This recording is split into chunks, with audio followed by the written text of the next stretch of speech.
Nagbabalik showbiz na ang aktres na si Jessie Mendiola.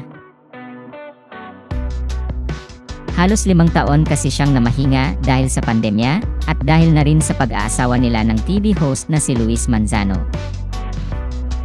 Ginanap ang contract signing ng aktres para sa kanyang pagbabalik sa ABS-CBN at Star Magic sa Studio 2 ng ABS-CBN nitong Martes, July 2, 2024. Inihayag ng aktres na hindi pa rin siya makapaniwala na nagbabalik showbiz na siya. Ayon pa sa kanya, feeling niya ay hindi pa siya handa pero mabuti na lang at bongga ang pa-welcome ng ABS-CBN boses sa kanya. Anya, I feel very special. Hindi ko ini-expect na ganun kadami yung nagmamahal sa akin. I'm so emotional. I'm very grateful. Tulad ng sinabi ko kanina, I wasn't expecting na babalik ako and grabe yung support system ko, my husband. Grabe siya.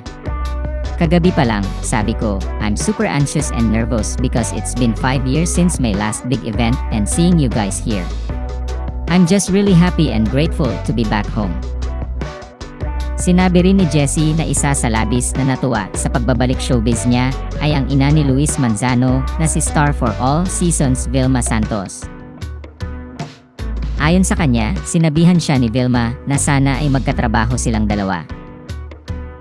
Aside kay Vilma, gusto rin ni Jessie na makatrabaho ang kanyang asawa at gusto rin niyang matry na matuto ng hosting.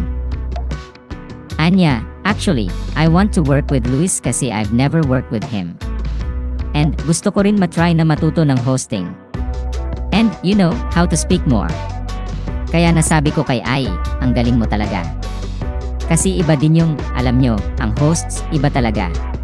Kasi iba yung how they take care of their craft. Yung paano nila aralin yung bawat tao na nakakaharap nila. And I saw that kay Luis. Dagdag pa ni Jessie, gusto niyang mag-try ng iba kapag medyo comfortable na ulit siya sa acting. Ayon sa ulat ng pep.ph, may mga pinipitch na raw na proyekto para sa aktres pero malalaman daw ito sa mga susunod na buwan. Samantala, pumirma ng kontrata sa ABS-CBN ang TV host na si Luis Manzano nitong Martes, July 2, 2024. Nakatakdang mag-host si Luis sa upcoming game show ng ABS-CBN, ang Rainbow Rumble.